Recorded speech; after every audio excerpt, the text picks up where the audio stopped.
We're live. We are live. Oh, wow. Better than dead, I guess. Alive in Jesus. Live in Jesus. Okay. Are you with me? Are you alive? Are you still singing? Oh, my goodness. Oh. Oh, man. Have you ever seen this before? Is this, how heavy is that? Oh, that's a few pounds. Yeah? Do you think that can fly? No.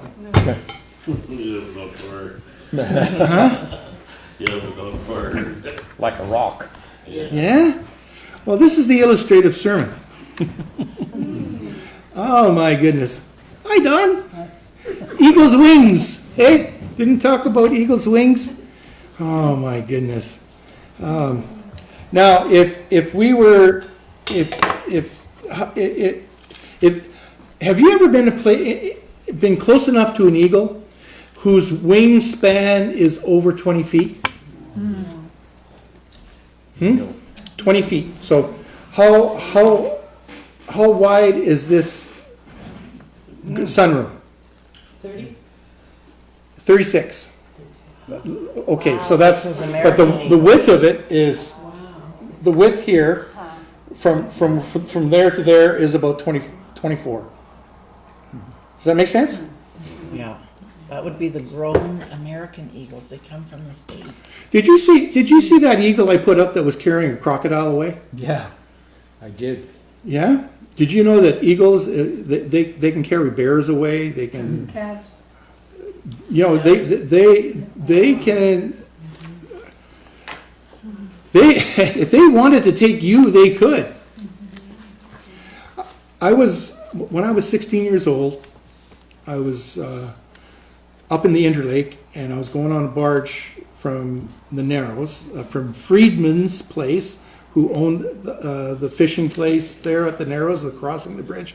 I worked on the ferry there, and I did the farming, and I also, you know, they also hate all the islands out there. So I was part on the barge going out to hay the island with some First Nations people. And oh my goodness, what an experience for a 16, 17-year-old guy. I love to work, and I didn't know I was nothing more than an indentured servant. I didn't know I was paying off my father's debt.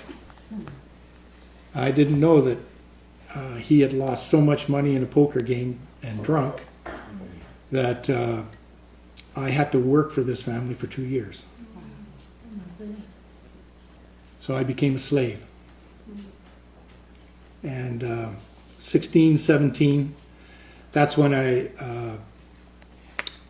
as a young person, I was coming into and budding. I was playing baseball. I was on the Manitoba elect team for baseball. You know, at that age, I was being scouted to play internationally, and not only baseball but hockey as well. And but that meant for those years, 16, 17, and even part of 18, I had to pay off my father's debt, and I had to give up that career of scholarships that were offered to me. And my father had a real problem with drinking, and had a real problem with issues according to pride and stuff. And the reason I'm saying this, sometimes you need to know that Leslie and I walk in humility, but we've been through a lot.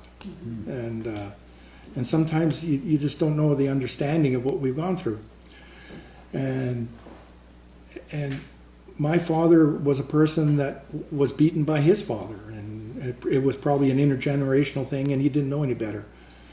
And that's just the way it was. He was the fourth child of 12, and he ran away from home when he was somewhere between 8 and 10 years old, because his father whipped him with a horse whip, and he ran away that night and never came back until he was like 32. But he ran the rails, and he was an orphan. He was an orphan spirit and did whatever he could to stay alive. and eat at that age for how many years? But somebody took him in at the age of around 18. He was caught by railroad police, and the railroad policeman was a Christian and took him in as a surrogate son. Taught him how to be a mechanic. Isn't that something, eh? So you just don't.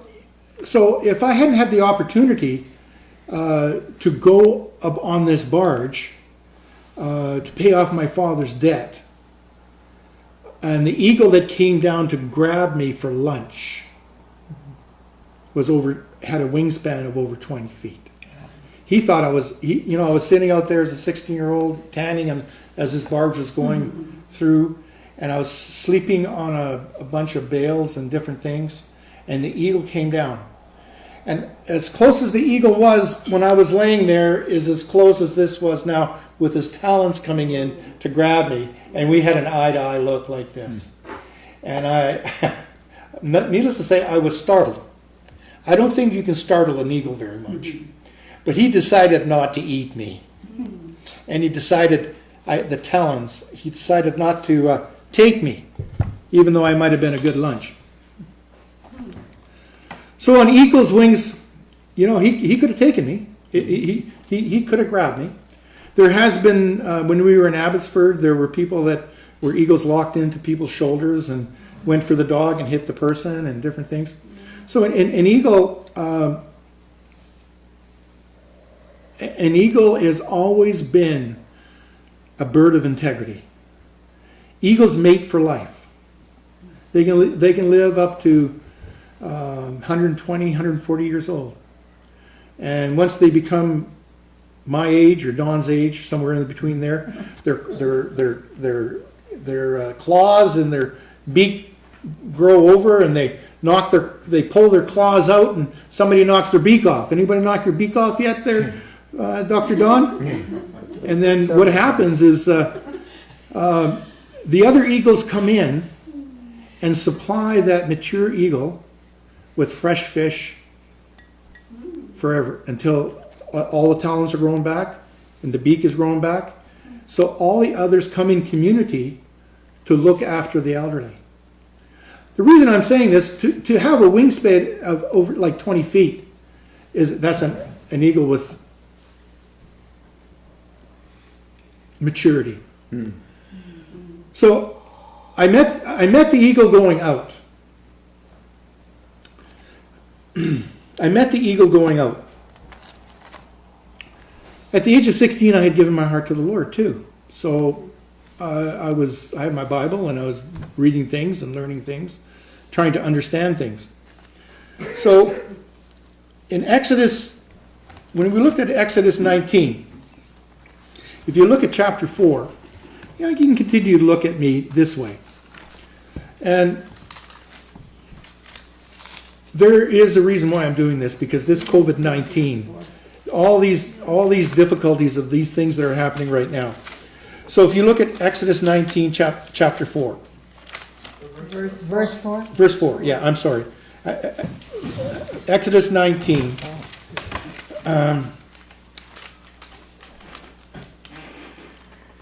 verse 3 it says, And Moses went up to God, and the Lord called to him from the mountain, saying, Thus you shall say to the house of Jacob, and tell the children of Israel. So God is saying right now to the house of Jacob, but I think he's saying it right now to everyone. Do you have an ear? Are you listening to me? I am the one that brought you out of Egypt. I'm the one that brought you out of all those. What was going on in Egypt? Were they in slavery for how many years? How many generations? It was over 400 years that they were slaves to Pharaoh. But it says, you have seen what I did to the Egyptians. In other words, to Mizraim. You've seen what I did to all the Egyptians, based on the 10 things that the 10 things that God had to conquer, all the gods of this world. And then he divided the Red Sea, and the pillar by night and the pillar by day. and how I bore you, B-O-R-E. Does that mean like I'm really bored with you? No. Huh? Or is that like a wild pig? Like I'm a wild boar with you? Hey, I bore you. Is that like being pregnant and boring children? Bearing a child. Yeah. Bearing job. Could that be that? Is that what it means? Yeah, you know, bore could be a lot of words, right? Hey, Barb, Yep, but it means carry. Yeah. you got it. You got it. I bore you on eagle's wings. In other words, in your greatest time of disaster, I came and got you, and I flipped you when you were falling out of whatever the difficulty was, and you were just about to crash on as the little baby eaglet's pushed out of the nest and is going down the side of the mountain going, ah, ah. The mama eagle goes down and grabs that little baby eaglet and flips it, and it comes on the back of the eagle. Not on the wings, but I bore and flips it, and the little eaglet grabs on back of Mama's back, and Mama's back takes the little eaglet right back up to the mountain and says, "How you doing, little Raymond?" Oh man, that was scary. I thought I was going to crash on them rocks. Oh my goodness! I didn't think I was going to make it. I think I lost a feather or two coming down here. Didn't you hear me screaming when I was going down backwards, sideways, and everything else? But you were still standing on the limb. I saw you. You didn't even come when I started to scream. Why didn't you come in to get me when I was in my greatest place of peril? Why did you wait so I had to have all this difficulty for the next 30 seconds of falling? Like every second was like a lifetime to me, Mom. Like you could have got me really early, but you waited another 30 seconds.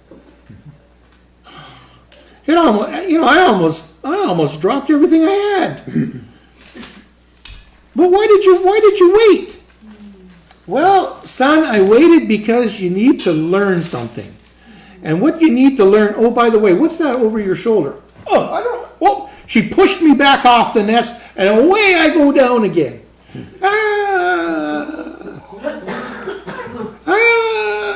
How many times does the mother eagle or papa eagle have to push you out of the nest for you to lock your wings in faith and soar with God and not flap them and fall to your broken feathers, broken eagle, broken whatever it is? The only way that you're going to get out of the free fall is to lock your wings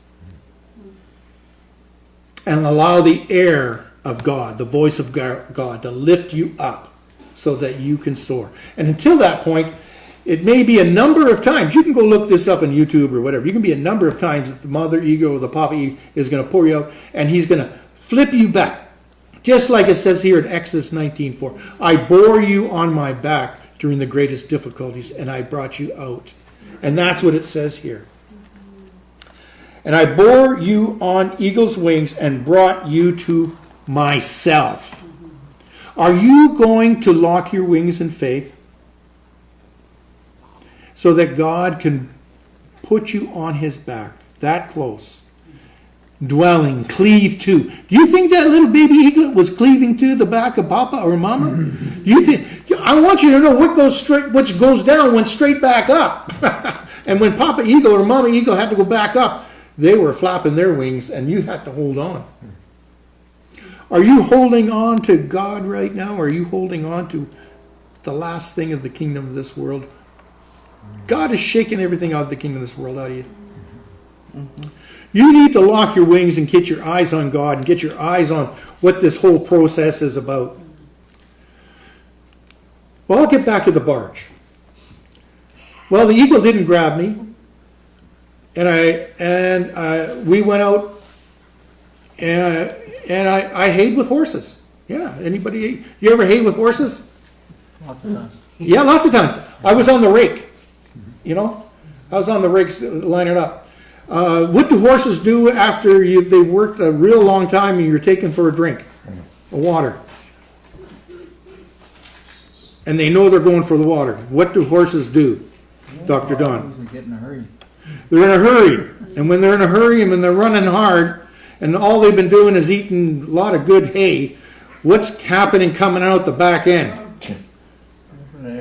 Lots of air. You got it. Well,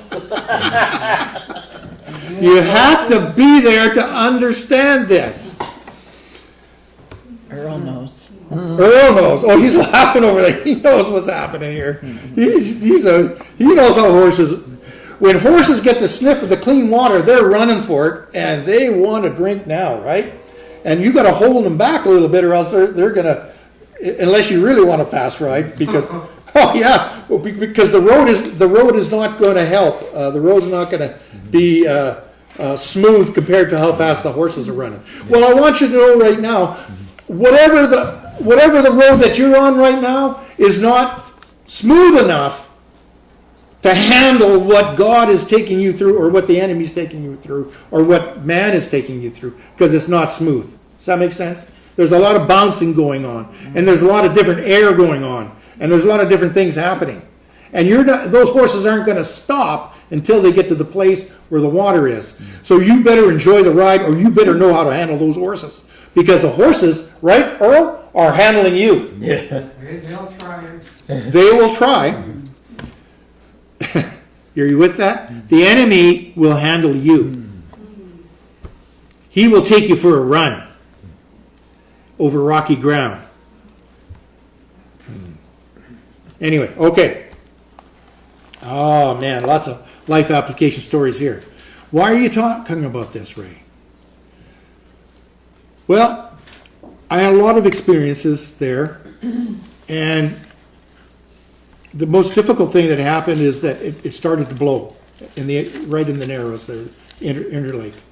And the waves were 5, 7, 8 feet, 10 feet high. And we ran out of food. Okay? I don't know. Earl, have you ever been anywhere where you've run out of food? No. Anybody here been anywhere where you've run out of food? Yeah. Yeah? What did you eat, Lorraine? Dried bread and water. Anybody eat something that was disgusting? Oh, yeah. Is grasshoppers disgusting? those things you don't really remember. Yeah. Huh? Terrible. Yeah. That was John. John the Baptist. Yeah.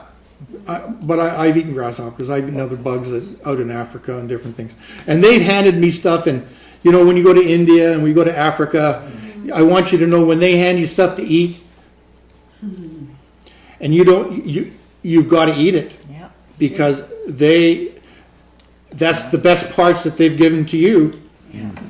Regardless of what the best parts are, you just eat it and say, good. Eyeball.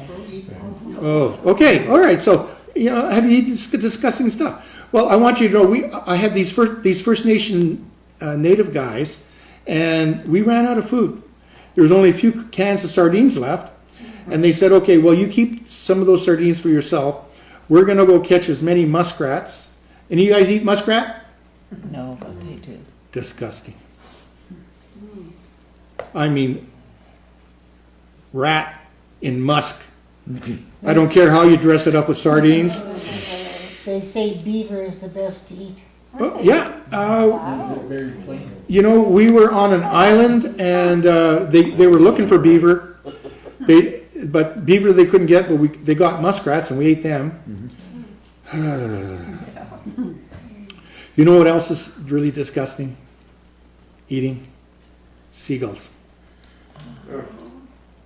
Ever eat a seagull? When you're hungry?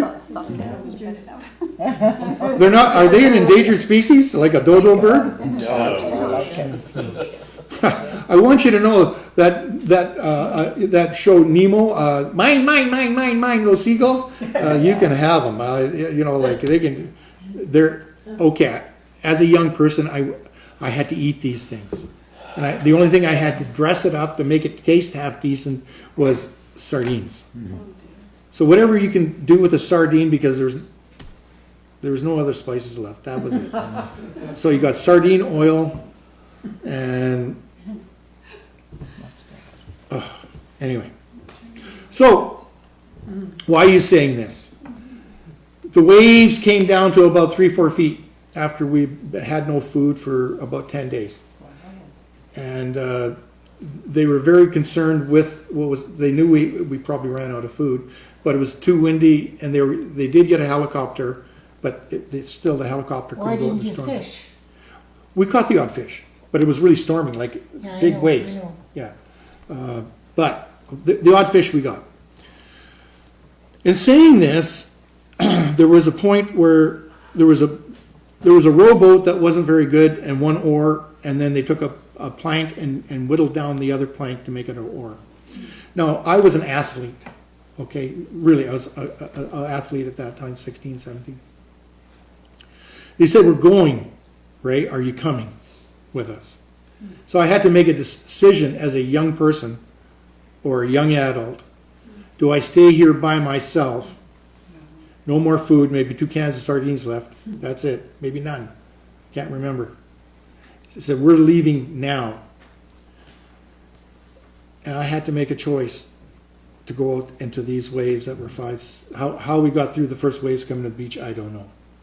Anyway, we got out there. They said, okay, there's only one thing you have to do, Ray. You're going at the front of the boat, and you're going to bail. And if you stop bailing, we're going to sink. If you stop bailing, we're going to sink. Do you feel like in COVID-19 right now you're bailing so much that you're going to sink? Like, you know, like you can't get enough water out? Well, that was my job. And you know where it says Jesus was in the storm and he was so exhausted that he was sleeping in the storm? I passed out with exhaustion more than 4 times.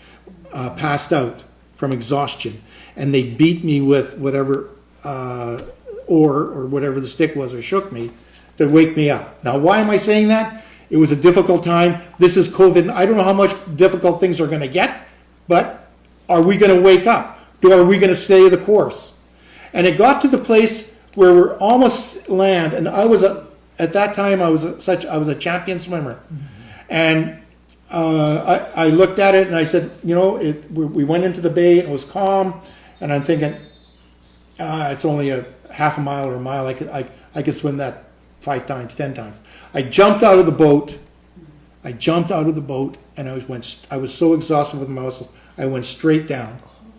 And the guys, I remember the boat going over me and the guys looking. And I was gone. I went into the deep.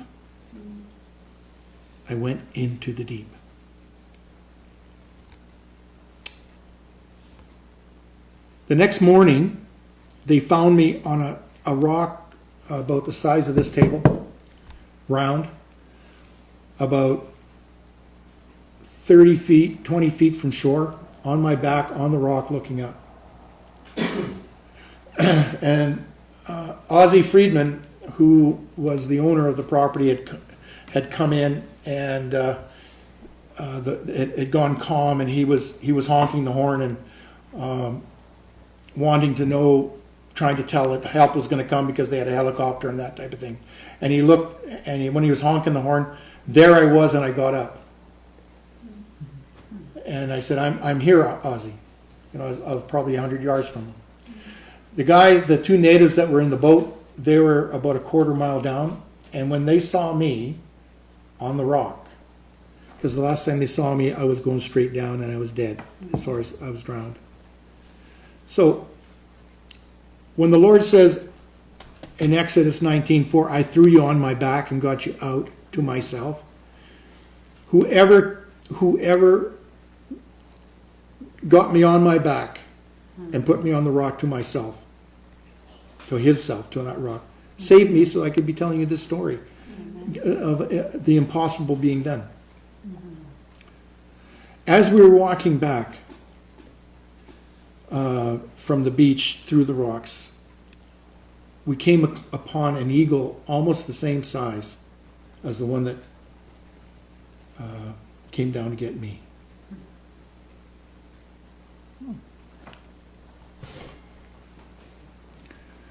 And I said to Ozzie, I said, how did this eagle die? And he said, Ray, he says, look at the eagle. The wings are spread out like this, but the eagle's dead, laying down. The eagle's head, he says, look at the eagle's head. It's rested on the rock, like in this debris, where he had been, you can see where the eagle was shot, and came and rested not even 100 yards from me. And his head was pointed to the east where the sun comes up. Son of righteousness. And Ozzy says to me, the eagle will always take his head and rest it to the sun. So every morning, as the sun comes up, the eagle's eyes catch the sun in the morning. So this eagle passed away the same night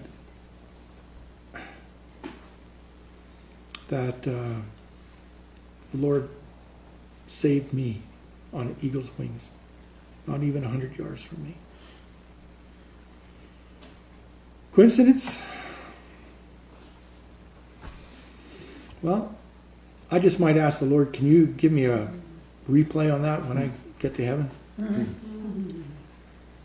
But I can tell you that's how important you are to Him when He puts you on His back and brings you to Himself. And the sacrifice that the eagle always makes to his beloved.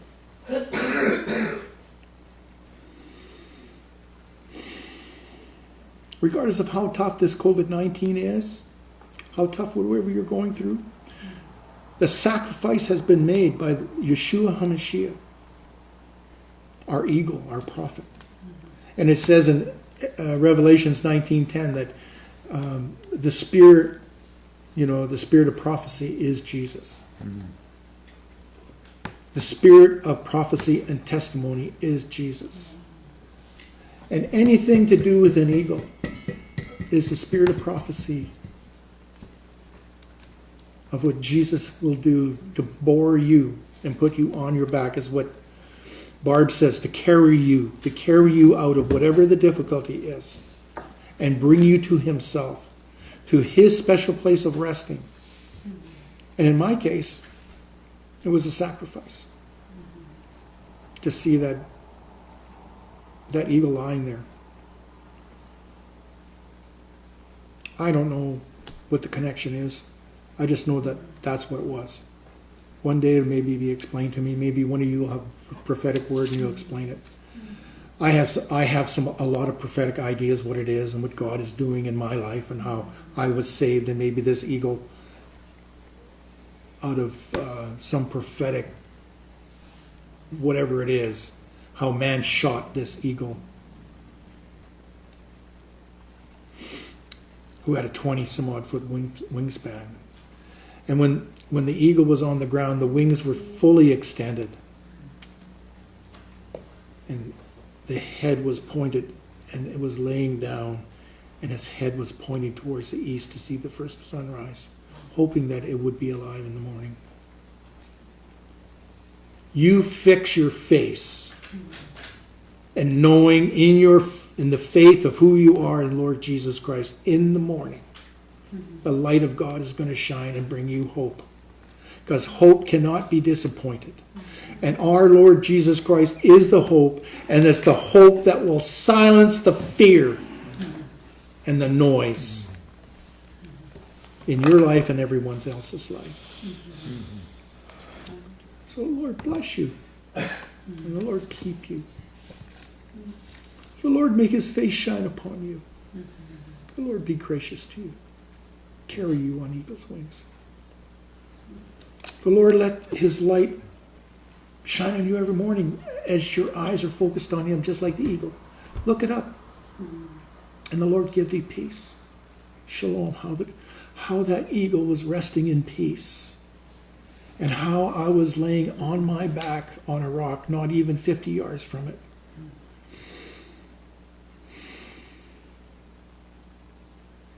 He was lying on his belly, or she, I don't know. But I was lying on my back, looking up when I woke up. And what woke me up was the sun in my face an Aussie blowing his horn on his truck. And it brought me into a place, I'm saying, I thought I was into the deep, unto deep. But the Lord says, not today. Not today, Ray. I have a plan and a purpose for you. Just as He has a plan and a purpose for you. So don't be fearful of what this is all about, because Jesus holds the keys of hell and death. But also there's, in His wings, as we have said, there is healing in His wings. He is singing over you. He is bringing a blessing unto you and to your family. So until we see you next week, Lord bless you, Lord keep you, Lord make His face shine upon you. Lord be gracious to you. Give you peace during the most difficult times. Let His face shine and bring life to you, and life. Even when the darkness wants to come in, because you have authority over that darkness. And you are with the King in the field, because He is alive, Amen. and so are you. Till next week, bless you. Love you. Love you, love.